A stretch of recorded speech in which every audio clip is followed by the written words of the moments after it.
Pada hari ini kami akan membahas tentang Kerajaan Kediri. Kerajaan Kediri atau Kerajaan Panjalu merupakan salah satu kerajaan Hindu Jawa Timur pada tahun 1042 sampai 1222 Masehi yang berpusat di kota Daha yang sekarang ini dikenal dengan kota Kediri.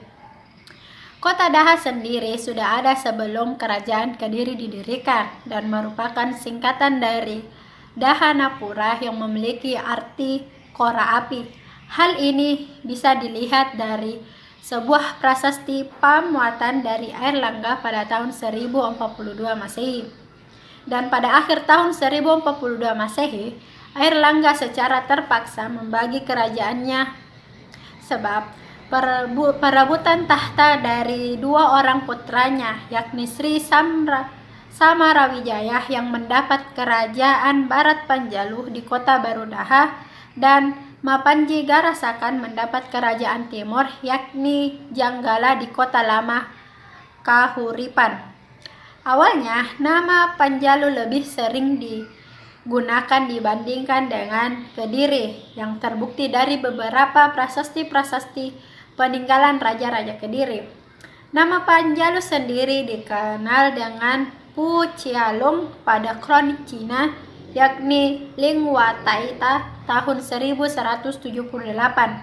Kediri atau Kadiri berasal dari kata Kadri, yaitu bahasa Sangsekerta yang berarti pohon mengkudu atau pohon pace. Selanjutnya adalah perkembangan Kerajaan Kediri. Pada awal Kerajaan Kediri atau Panjalu sebenarnya tidak terlalu diketahui, dan pada prasasti turun yang 2 tahun 1044 yang dibuat oleh Kerajaan Janggala hanya menceritakan tentang perang saudara dari kedua kerajaan peninggalan Airlangga tersebut. Sejarah dari Kerajaan Panjalu baru mulai terkuak saat prasasti Sirah Kating tahun 1104 atas nama Sri Jayawarsa ditemukan. Kerajaan Panjalu yang berada di bawah pemerintahan Sri Jayabaya bisa menaklukkan Kerajaan Janggala dengan semboyan yang ada pada prasasti Ngantang tahun 1135 yakni Panjalu Jayati atau Panjalu Menang, di mana pemerintahan Sri Jayabaya tersebut, Kerajaan Palu memperoleh masa kejayaan dan wilayah kerajaan tersebut adalah seluruh Jawa dan juga beberapa buah pulau di Nusantara dan juga mengalahkan pengaruh dari Kerajaan Sriwijaya di Sumatera. Pada situs Tondawongso yang ditemukan pada tahun 2007 dipercaya sebagai peninggalan Kerajaan Kediri yang dianggap bisa membantu mendapatkan lebih banyak informasi terkait Kerajaan Kediri. Selanjutnya adalah perkembangan politik Kerajaan Kediri. Mapanji Garasakan memiliki lama pemerintahan yang sebentar lalu digantikan oleh Raja Mapanji Alunjung tahun 1052 sampai 1059 Masehi. Lalu digantikan kembali dengan Sri Maharaja Amarotsaha. Pertempuran dari Janggala dan Panjalu masih berlangsung sampai 60 tahun dan tidak ada berita pasti terkait dua kerajaan tersebut sampai akhirnya muncul Raja Bameswara tahun 1116 sampai 1136 Masehi dari Kediri. Pada masa tersebut, ibu kota Panjalu sudah dipindahkan dari Daha menuju Kediri sehingga lebih dikenal dengan sebutan Kerajaan Kediri. Raja Bameswara mengenakan lencana berbentuk tengkorak bertaring pada bagian atas bulan sabit yang biasa disebut dengan Chandra Kapala. Sesudah Bameswara turun tahta, kemudian dilanjutkan Jayabaya yang kemudian berhasil mengalahkan Janggala. Selanjutnya adalah karya sastra Kerajaan Kediri. Pada masa sejarah Kerajaan Kediri, seni sastra lebih digunakan dan pada tahun 1157 Kakawin Baratayuda ditulis oleh Mpu Sedah yang kemudian diselesaikan oleh Mpu Panulo. Kitab ini memiliki sumber dari Mahabharata dengan isi kemenangan Pandawa atas Kurawa yang dipakai sebagai hiasan kemenangan Sri Jayabaya atas Jenggala. Pu Padulu juga menulis Kalawin Hariwangsa serta Gatot Kacasraya, dan ada juga penjangga dari zaman pemerintahan Sri Kameswara yakni Pu Darmaja yang menulis Kakawin Smaradahana. Lalu di zaman pemerintahan Kertajaya ada seorang pujangga lagi yakni Pu Monaguna yang menulis Sumanasantaka serta Pu Triguna yang menulis Kresnayana. Sistem pemerintahan Kerajaan Kediri. Pada sistem pemerintahan Kerajaan Kediri mengalami beberapa kali pergantian kekuasaan dan terdapat beberapa raja yang berkuasa pada saat itu. Sri Jaya Warsa Dikjaya Sastra Prabu merupakan raja pertama dari Kerajaan Kediri pada prasasti berangkat tahun 1104 dan dinamakan sebagai Titisan Wisnu. Kameswara adalah raja kedua Kerajaan Kediri yang memiliki gelar Sri Maharajake Sirikan Sri Kameswara Sakalabuwanatustika Sarwani Warya Wirya Parakrama Dikjayotunggadewa atau lebih dikenal dengan Kameswara I tahun 1115 sampai 1130. Prabu Sarwaswera yang merupakan raja taat beribadah serta berbudaya. Ia memegang teguh pada prinsip Tatwam Asi yang memiliki arti dikaulah semua itu, semua makhluk adalah engkau. Tujuan hidup manusia menurut Prabu Sarwaswera yang terakhir adalah moksa, yaitu pemanunggalan jiwatma dengan paratma. Jalan yang benar adalah sesuatu yang menuju ke arah kesatuan. Segala sesuatu yang menghalangi kesatuan adalah tidak benar. Prabu Kroncaryadipa merupakan nama dengan arti benteng kebenaran. Prabu memang sangat adil terhadap masyarakat dan juga pemeluk agama yang taat dalam mengendalikan diri saat pemerintahannya, yang selalu memegang prinsip Satkama Murka, yakni 6 macam musuh dalam diri manusia. Assalamualaikum warahmatullahi wabarakatuh. Perkenalkan, nama saya Ayu Nuraini Sungguh. Saya akan melanjutkan pembahasan yaitu kehidupan sosial masyarakat Kerajaan Kediri. Kehidupan pada masa Kerajaan Kediri sangat baik dan juga sejahtera sehingga rakyat bisa hidup dengan tenang. Ini bisa terlihat dari rumah rakyat yang baik, rapi, bersih, dan juga dilengkapi lantai ubin berwarna hijau dan kuning.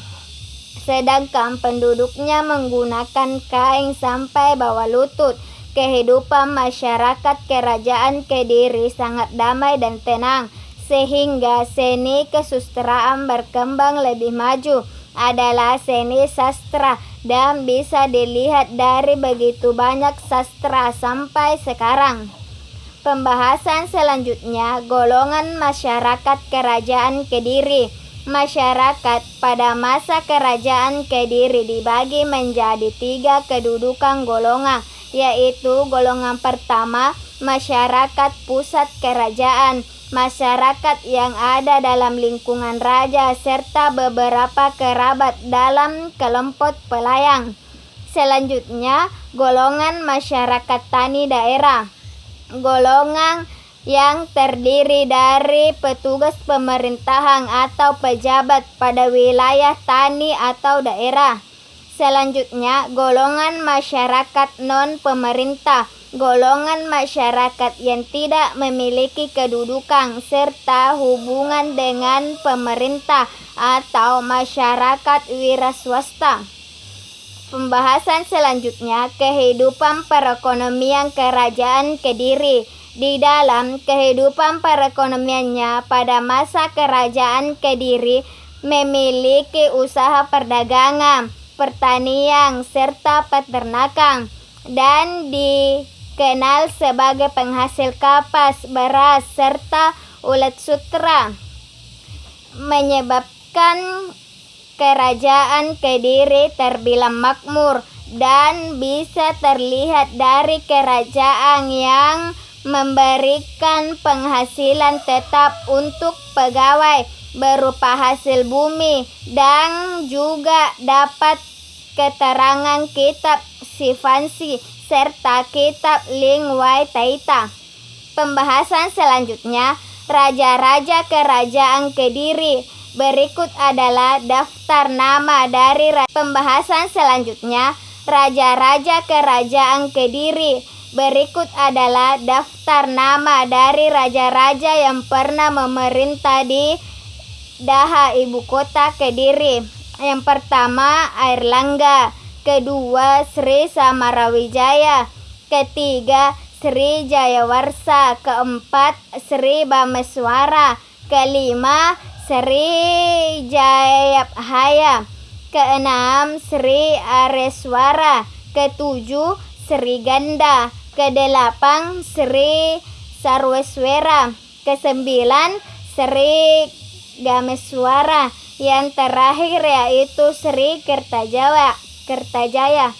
Sekian. Bismillahirrahmanirrahim. Assalamualaikum warahmatullahi wabarakatuh. Perkenalkan, nama saya Andi Bakri dari AK1 dengan NIM 40200119023 akan melanjutkan materi dari teman saya terkait dengan Kerajaan Kediri. Jadi yang saya akan bahas yaitu tentang lencana Kerajaan Kediri. Setiap kerajaan di Nusantara mempunyai lencana yang menunjukkan lamban kekuasaan dan di masa Kerajaan Kediri. Masing-masing raja mempunyai lencana yang berbeda dengan arti serta pesan dan jati diri penguasa tersebut. Ada 7 buah lencana yang bisa dideteksi dan setiap lencana mewakilkan kekuasaan raja. Yang pertama, lencana pertama Garut Muka Lancana dengan gambar burung Garuda, di mana sebelum NKRI memakai lambang Garuda, Raja Airlangga yang merupakan pendiri dari Kerajaan Kediri, Panjalu, sudah memakai Garuda sebagai lambang lencananya. Kemudian yang kedua, lencana Bamechwara Lancana dengan lambang tengkorak menggigit bulan sabit yang dipakai sebagai lencana Ciri Maharaja, Ciri Bamechwara, Sakala Buana Jarana, Sarmawani Warwiya, Parakrama Dijatodung Dewa. Kemudian yang ketiga ada lencana Jayabaya Lancana dengan tanda satu avatara Dewa Wisnu, yakni Narasingavatara, berwujud manusia kepala singa yang sedang mencabik perut Hiranyakasipu atau raja raksasa. Kemudian ada lencana Sarwechwara Lancana yang digunakan oleh Sri Maharaja Rakai Sirikan, Sri Sarwewara Janadawantara, Wijaya Raja Sama, Sinadani Wairama, Prakrama Jatung Dewa Nama. Jika dilihat pada lencana tersebut seperti 9 buah sayap dan pada bagian ujung ada lingkaran berjambul dan dikelilingi 3 lingkaran garis. Kemudian ada lencana Aryewara Lancana dengan lambang Ganesha yang dipakai Sri Maharaja Rakehino, Sri Arewara, Madudunawatari Jaya Mukha, Salahuhana, Turi Karana Niwaraya, Parakotun Dewa Nama. Kemudian ada lencana Kamewara Lancana dengan gambar kerang bersayap dan dipakai oleh Sri Maharaja Sri Kamechwara Trikwamatara. Kemudian ada lencana Kerlancana yang dipakai oleh Sri Maharaja Cri Carwewacra atau Kertajaya yang merupakan raja terakhir dari Kerajaan Panjalu. Kemudian kehidupan beragama masyarakat Kediri. Corak kehidupan Kerajaan Kediri terlihat dari peninggalan arkeologi seperti Candi Gura, Candi Tondo Wongso yang memperlihatkan latar belakang keagamaan Hindu terutama Siwa. Sedangkan petirtaan Kepung juga kemungkinan besar memiliki sifat Hindu sebab tidak terlihat unsur Buddhisme pada beberapa bangunan peninggalan sejarah tersebut. Pada beberapa prasasti disebutkan jika nama Abhiseka, raja, memiliki arti penjelmaan Wisnu. Akan tetapi jika tidak bisa secara langsung digunakan untuk membuktikan jika Wisnuisme memang berkembang pada masa tersebut, karena landasan filosofi yang terkenal di Jawa pada masa tersebut beranggapan jika Raja Sasarta Dewa Wisnu merupakan pelindung rakyat, kerajaan atau dunia. Jika dilihat secara luas, agama Hindu terutama pemuja Siwa sangat mendominasi perkembangan agama pada masa kerajaan Kediri, dan ini bisa terlihat dari beberapa penemuan prasasti, arca, dan juga karya sastra Jawa kuno. Kemudian selanjutnya keruntuhan Kerajaan Kediri. Di tahun 1222, Kertajaya sedang berseteru dengan kaum Brahmana yang lalu memohon perlindungan Ken Arok Aku Tumapel, dan Ken Arok sendiri juga bercita-cita untuk membuat merdeka Tumpel yang menjadi daerah bawahan dari Kediri. Perang Kediri Tumpel tersebut terjadi di desa Ganter. Pasukan Ken Arok akhirnya berhasil menghancurkan pasukan Kertajaya sehingga membuat kerajaan Kediri runtuh, dan mulai detik itu berbalik menjadi bawahan Tumapel atau Singasari. Sesudah Ken Arok berhasil untuk mengalahkan Kertajaya, Kediri lalu menjadi wilayah di bawah kekuasaan Singasari, dan Ken Arok mengangkat Jaya Saba putra Kertajaya untuk menjadi Bupati Kediri. Tahun 1258, Jayabaya kemudian diganti oleh putranya yakni Sastrajaya di tahun 1271, digantikan kembali oleh putranya yakni Jaya Katuang, lalu melakukan pemberontakan pada Singasari yang masih dipimpin Ken Arok. Sesudah berhasil membunuh Kertanagara, Jaya Katuang kemudian membangun ulang kerajaan Kediri. Akan tetapi kerajaan tersebut hanya bertahan selama 1 tahun, sebab terjadi serangan gabungan pasukan Mongol dan pasukan menantu Kertanagara Raden Wijaya. Kemudian peninggalan Kerajaan Kediri. Yang pertama ada candi, yaitu Candi Gura, Tondo Wongso, dan Pertirtan Kapung. Kemudian kitab, ada kitab Baratayuda, ada kitab Hariwangsa, dan lain-lain. Kemudian ada prasasti Patlegan, Hantang, dan lain-lain. Jadi mungkin itu sekian dari presentasi hasil makalah kami terkait dengan Kerajaan Kediri, dari berdirinya Kerajaan Kediri sampai runtuhnya Kerajaan Kediri. Sekian dari kami, wabillahi taufiq wassadah. Assalamualaikum warahmatullahi wabarakatuh.